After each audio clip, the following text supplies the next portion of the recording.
This is just a quick reminder before we dive in. Over 90% of viewers who watch these videos aren't subscribed. If you enjoy this kind of deep dive analysis, hit that subscribe button. It really helps the channel. Now let me ask you this.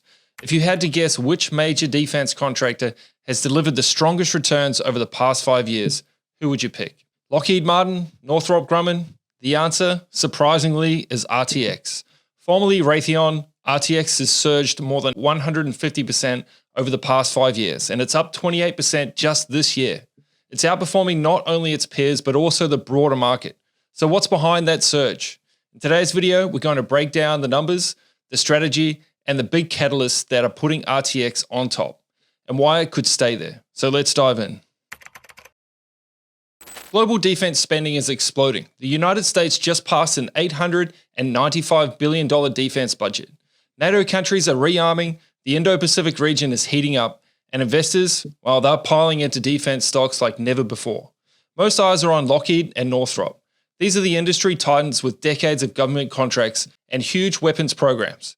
But RTX has taken a different path. While the others focused on jets and bombers, RTX spread its bets across multiple sectors. They've got commercial jet engines through Pratt & Whitney, they've got missile defense systems thanks to the Raytheon legacy, and they've got high-tech radar sensors and satellite platforms. That unique combination is proving to be a real game changer. Let's start by looking at the 5-year chart for RTX. You'll notice a few clear phases. From mid-2020 to late 2021, the stock trended steadily upward as commercial aviation began recovering from the pandemic, and RTX benefited from a wave of pent-up demand. Then came a period of sideways movement in 2020 that was partly due to a global supply chain constraints, inflation pressures, and uncertainty around defense budgets in the US. In 2023, the stock took a noticeable dip. That drop was tied to a recall issue at Pratt & Whitney, RTX's aviation engine division. It spooked investors and cut into near-term earnings. But the company acted fast, restructuring operations and improving margins. And that set the stage for a powerful recovery. From early 2024 through to today, the stock has climbed steadily, riding strong earnings beats, major contract wins from the Patriot system and radar technologies, and a rebound in aviation revenue. This upward trend has pushed RTX to all-time highs, far outpacing the broader market and most of its peers in the defense sector. Let's look at the numbers. In 2025 alone, RTX is up over 28%. Northrop has gained around 7%, and Lockheed, it's actually down by nearly 2%. But the real story is the long term. Over the past 5 years, from July 2020 to now, RTX has returned a staggering 154%. Northrop Grumman is up 71%, and Lockheed Martin has returned around 43%. That means RTX has delivered more than triple the return of Lockheed.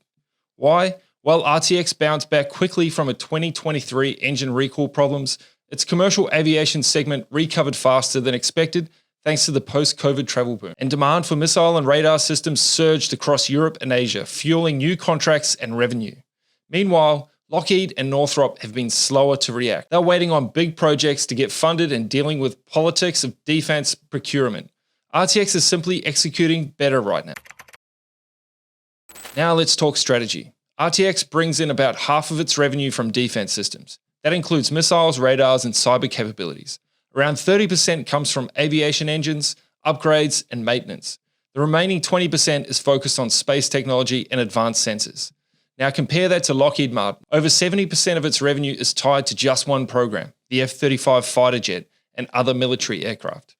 That's great when everything goes right, but it also means one delay can throw off the whole quarter.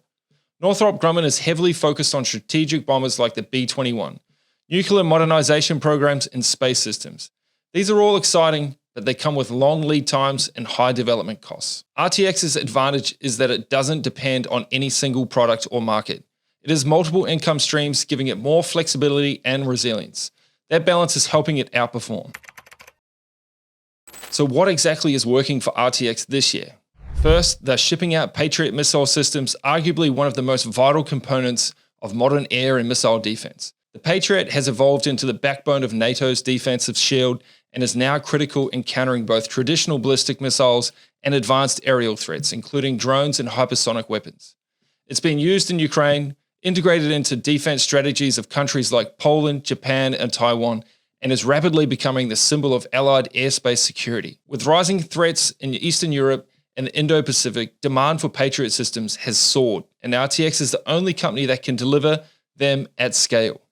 Countries like Poland, Japan, and Taiwan are placing big orders. Second, their jet engine business is flying high again. Airlines are upgrading fleets, and demand for reliable engines is soaring. Third, they've gotten leaner. After a major restructuring, RTX cut costs, streamlined operations, and started growing margins again. While Lockheed waits for F-35 upgrades and Northrop focuses on long-term development like the B-21, RTX is putting up strong numbers today. And Wall Street, it's noticing. Analysts are raising their earnings estimates and setting higher price targets. Even with the stock up this year, RTX still looks attractively valued. Its forward price to earnings ratio is around 17 times. The dividend yield is roughly 2.3%, and its price to sales ratio is still under 2. Compare that to Lockheed, which trades at around 18 times earnings, and Northrop at around 19. Neither of those companies is growing as fast. Of course, RTX isn't without risk. Jet engine reliability is still under scrutiny.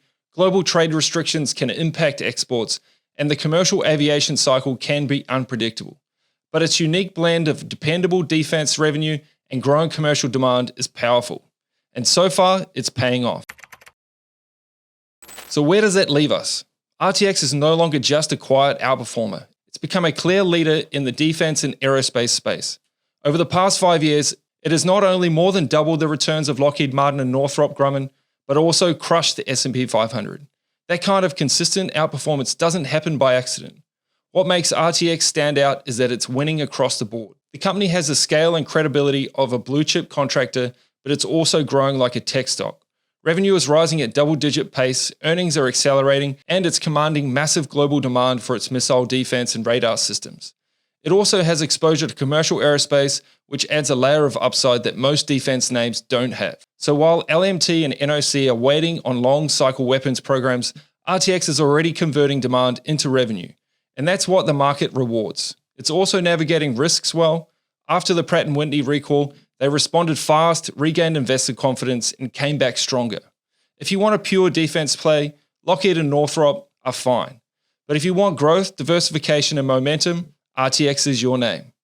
And for the long-term investors, that combination is hard to ignore. Now, thanks for watching. If you found this breakdown helpful, make sure to hit the like button and subscribe so you never miss a deep dive like this one. We cover companies that matter and the ones quietly winning behind the scenes. Next week, we're shifting gears and looking at where I'm putting new money to work in 2025, including why I'm still buying Amazon and Microsoft. Until then, stay informed, stay focused, and as always, invest for the long term.